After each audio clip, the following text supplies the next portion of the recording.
Good evening छात्रों, मैं आपका शिक्षक दीपक सिंह। और ये किताबें मैंने लगभग सभी को दे रखी हैं, या कहिए 50% बच्चों के पास हैं।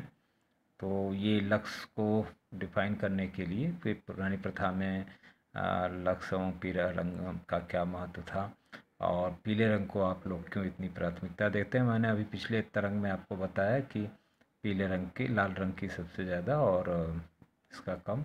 और माइक्रो टीचिंग में भी मैंने आपको दिया था, इस क्लास को इसको पढ़ाया था।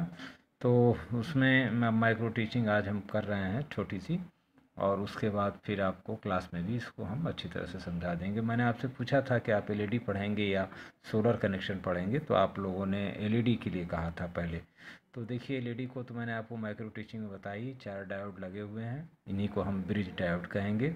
कनेक्शन भी आप साफ साफ देख रहे हैं।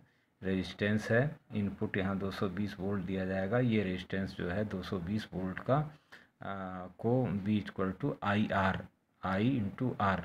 तो आई ही मेन होता है, वोल्टेज बढ़ता घटता है तो करंट के वजह से। तो ये आर जो है 220 वोल्ट को 12 वोल्ट कर देगा। डायोड जो है ब्रिज डायोड बहुत अच्छा डायोड होता है, इसके अंदर बहुत कम चांस होते हैं कोई फॉल्स करंट जाने का।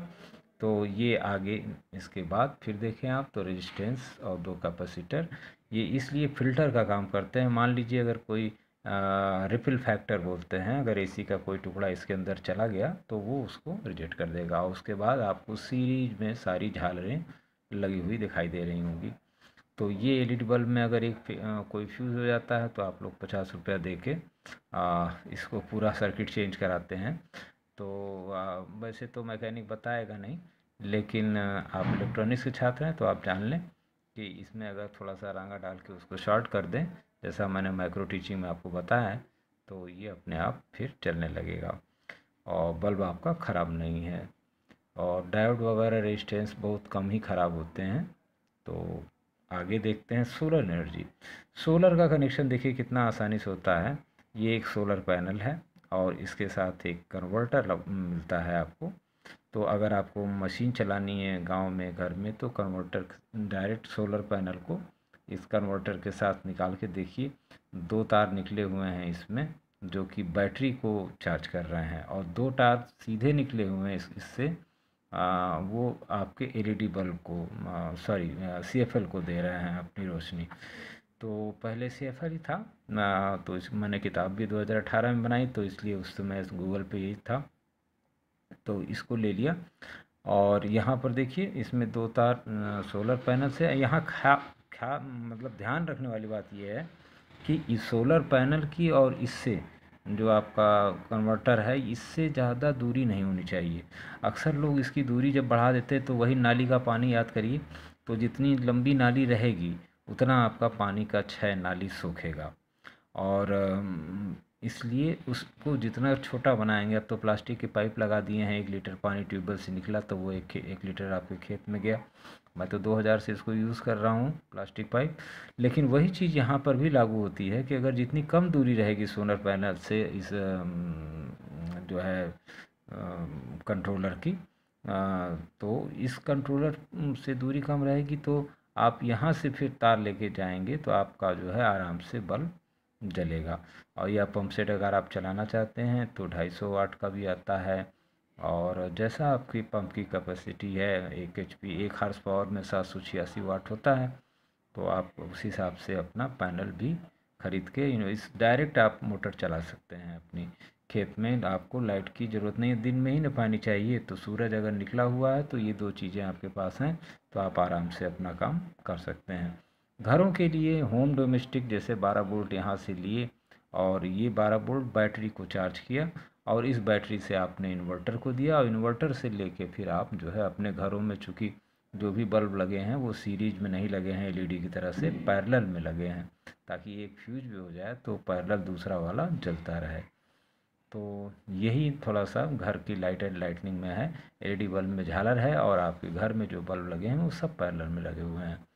तो यहाँ इन्वर्टर से आप पैनल दे सकते हैं। तो सोलर एनर्जी को आप इस तरह से समझ लीजिए, एक पेज में ही ये क्लियर हो जाता है कि हमको कनेक्शन किस तरह से करना है। कंट्रोलर आप देखेंगे उसमें 6 पिन रहेंगी, 2 पिन जो है आपके पैनल के लिए, 2 पिन आपके डायरेक्ट मोटर के लिए और 2 पिन आपके बैटरी को चार्ज करके इन्वर्टर को देने के लिए।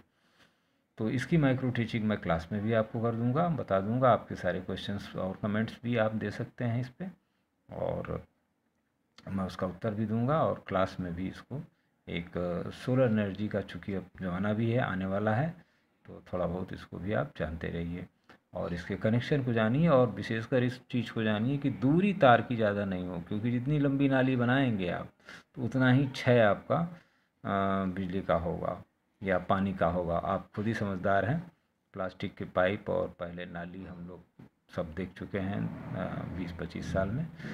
तो ये चीज़ छात्रों, इसको आप चूँकि इलेक्ट्रॉनिक्स के हैं या जनरल भी हैं, तो ये चीज़ आपको जानना चाहिए कि आप कैसे सोलर का कनेक्शन करेंगे। और किसी ने किया है तो अगर ये गलती उसने कर रखी है, दूर लगाई है, तो समझ लीजिए कि उसका कंट्रोलर उसके बैटरी को धीरे धीरे चार्ज करेगा, बहुत स्लो चार्ज करेगा।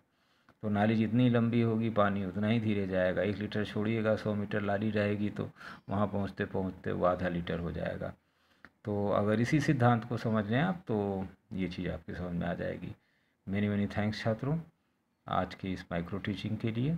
और micro teaching on solar connection पे मैं इसको दे रहा हूँ आपको। और किताब तो आपके पास ही है, आप चाहें तो इसको आराम से उसमें देख के समझ सकते हैं। मैं लगभग एक एक पेज को धीरे धीरे इसके डिफ़ाइन करने की कोशिश करूँगा। बीच बीच में कुछ नई चीज़ें भी होनी चाहिए पढ़ने के साथ साथ, ताकि इंटरेस्ट आपका बना रहे और आप अपनी तैयारी सिपाही की करती रहिए। और जो भी आपकी तैयारी आ रही है, परीक्षा देने में क्या जाता है, परीक्षा जरूर दीजिए। परीक्षा देने से आपको